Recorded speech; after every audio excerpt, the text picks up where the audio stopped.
Hello, my name is Matthew Pfeiffer with mattpfeiffercoach.com. Welcome to my YouTube channel. On this channel, I talk about toxic, narcissistically abusive relationships.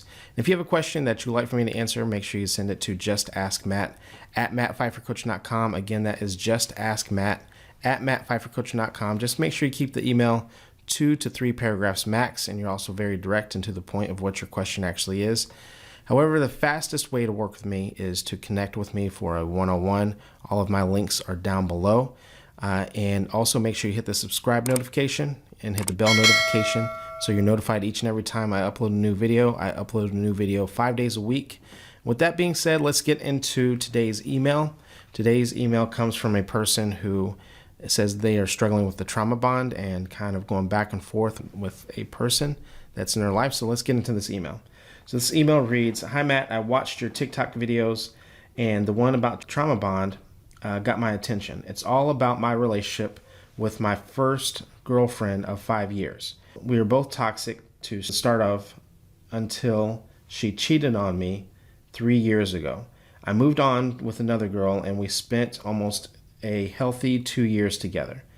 So you're going to start to hear elements of the fact that she was in a healthy relationship. But what happens is that even though this person was in a healthy relationship, if you have not done the healing, if you haven't done the processing, and if you don't know what healthy feels like, that healthy relationship is going to feel very awkward and you're going to start to transition back to toxicity. So this email continues. And then I broke up with her because after all the time we spent together, I still can't get over my ex. And before we continue, I have a feeling that the reason why you struggled getting over your ex is that either A, you didn't give yourself time, you actually didn't put in any work, and you probably stayed in touch with your ex, which is a big no-no, right? Especially if it was a toxic relationship, because you hear me all the time talking about how this is more of like an addiction. And if it's like an addiction, imagine if someone who struggled with an addiction stayed in touch with their dealer, right? Everyone would know that it would just be a matter of time before they fell back into the addiction and relapsed. It's the same thing, right? So let's continue. After all the time we spent together, I still can't get over my ex. My ex has been sending me false promises telling me to break up with my new girlfriend if I still really love her. But after I broke up with my new girlfriend, my ex left me for another guy again. So we have a pattern here, right? You mentioned that she continues to do this. But here's the thing about it. You were in a healthy relationship for 2 years, right? And notice what's happening is that you're still, so for those of you who are listening and if you've followed my content for a while, you hear me talking about going no contact all the time. This is the reason why. We're not talking about someone who just left a couple of weeks ago and it takes some time, right? And this is also the reason why I say that healing is not just about time, it's also about the work that you put in. We're talking about someone who was out of this, right, and was with someone else for 2 years. But the fact that you were staying in touch with them, and quite often with narcissistic people, they intentionally do that because they want to be on your mind, they want to continue to control, and quite often for them, it's a game. It's really just about a competition, and that's the problem here. It's not that she wants you, it's that she doesn't want to see you with anyone else. They think of you as property. Right? They don't think of you as a person, or as they think of you as a possession. And so I always compare this to a cell phone, that with your old phone, that old phone that you upgraded from, that old phone still belongs to you, still has all of your old information. So they definitely don't want to see you with anyone else, right? Because it puts a spotlight on the fact that they are lacking in their own life. So let's continue with this email. And the other thing about that you mentioned about false promises go hand in hand with trauma bonds. Trauma bonds are strengthened by false promises.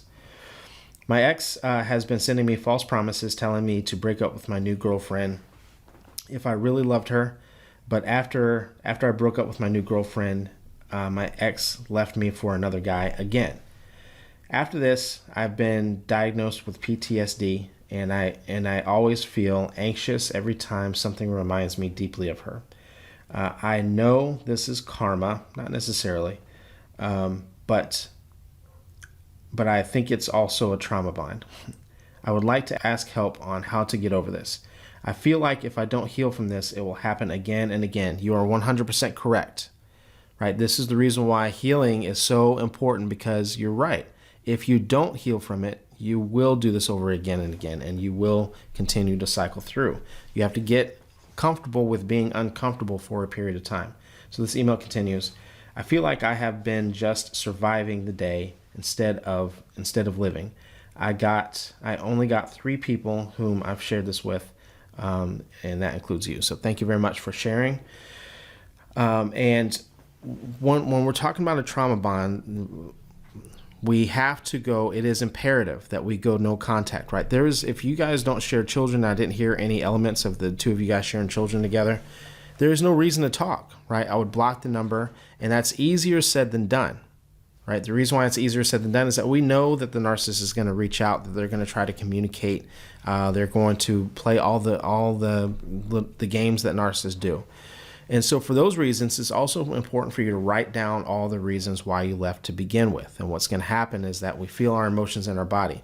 And every time you begin to miss her, you look back at that list. You look back at the things that you wrote down, because it gives you, right? We feel our emotions in our body, and this is a mindfulness practice that helps you process those emotions and move them along, right? So those are 2 things. But the other thing is that we need to branch out, and we need to reach out to other people for support.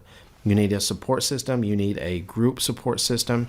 You need to communicate with people who have been there, done that, and understand this, because quite often when we're struggling with a trauma bond, we might go to a friend or a family member or one of these 3 people that you mentioned in your email, and they don't necessarily mean any harm, but they don't know any better. If they don't understand narcissism and toxic relationships, you might ask them, like, I can't believe it. I screwed things up and I really miss my partner.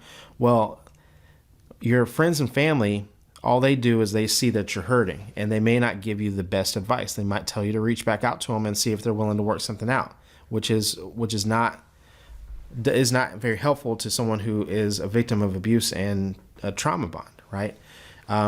But the reason why they're telling you that is because they don't like to see you upset. And so they're trying to solve the issue.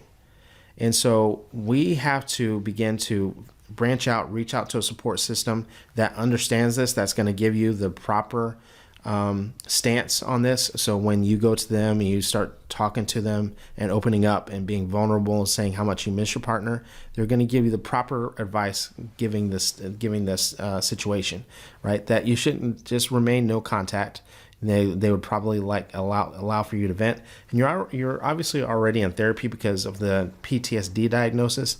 That also can be a safety net as well, of someone that you can talk to and dialogue without reaching back out to your ex. The other thing is, I would take good care of yourself, right? Good eating, good sleeping habits, definitely good sleeping habits. I know that PTSD may be affecting your sleeping habits, but have a routine before you go to bed. And what happens is that we can't think of the trauma bond as something that's going to be broken overnight. We need to think of the trauma bond as slowly melting this big ball of ice slowly over time. So thank you very much for writing in. Thank you. Anyone else who would like to write in, make sure you send it to justaskmatt@mattpfeiffercoaching.com. Again, that is justaskmatt@mattpfeiffercoaching.com.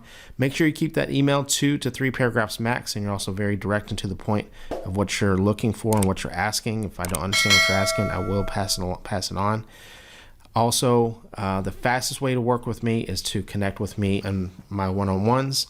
All of those links are down below. With that being said, thank you very much, and I will see you in the next video.